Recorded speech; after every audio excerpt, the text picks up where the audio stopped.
All right. Hello and welcome, everyone. Baro is back, so let's talk about what he has brought for us today, starting with, of course, his new item, which is the Prisma Grinlok. So here are the stats for it. What do I think about it? Kind of just right off the bat, it seems solid enough as long as you're going to be using the augment for it from the parent sequence to boost its critical chance up quite a bit. Otherwise, they switched around the IPS to be more slash focused, which seems really good.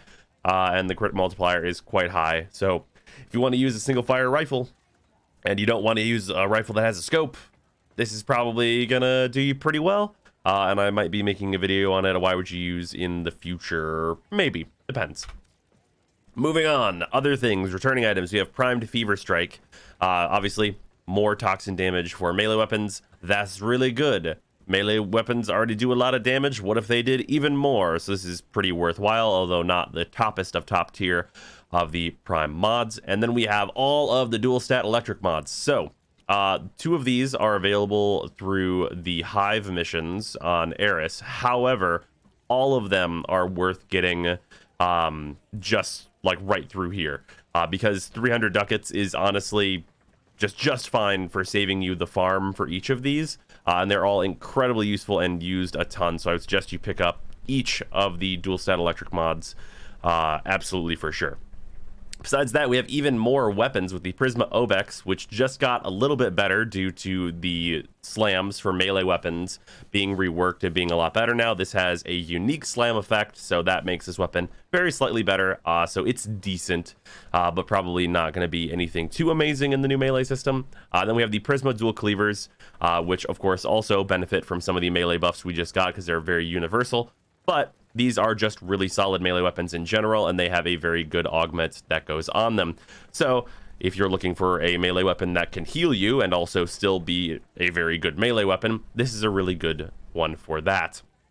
Besides that, we have a lot of cosmetic stuff, but it is important to note the Katir palette is mega worth it if you even kind of like blue or need like leather type colors for your Warframes, so that's really nice.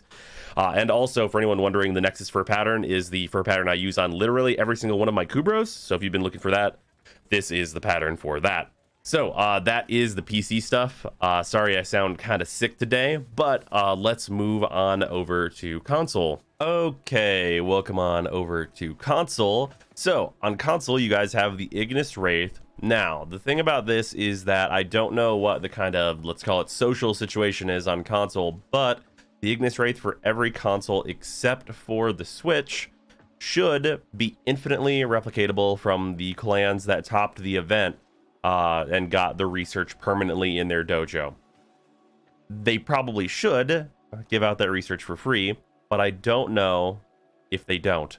So if they don't, this is definitely worth picking up from Baro, and if they do, you should definitely get it for like basically free from one of them, because they're nice people and they should probably do that.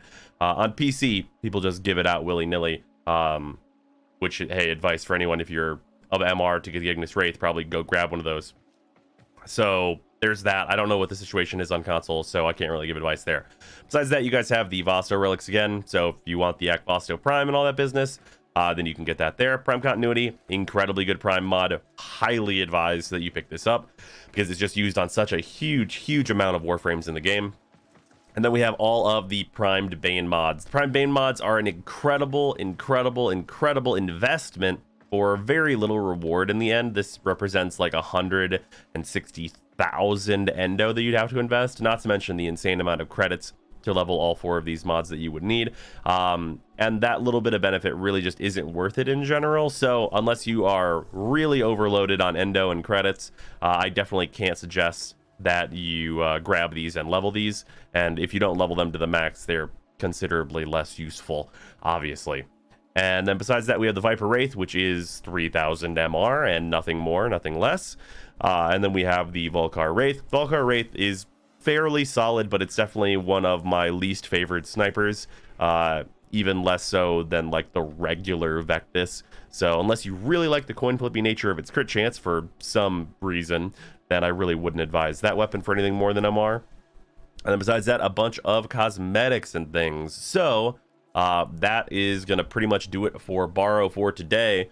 And before we end the video, I would like to say I am going to be doing the event that I just launched on PC on stream today, or I should be, as long as I don't get more sick. So head on over to twitch.tv/Brozime, and I should be doing that so I can get my hands on the Opticore Vandal and the new Amalgam mods to test those out. So yeah, I hope you guys enjoyed this video, and I will see you tomorrow.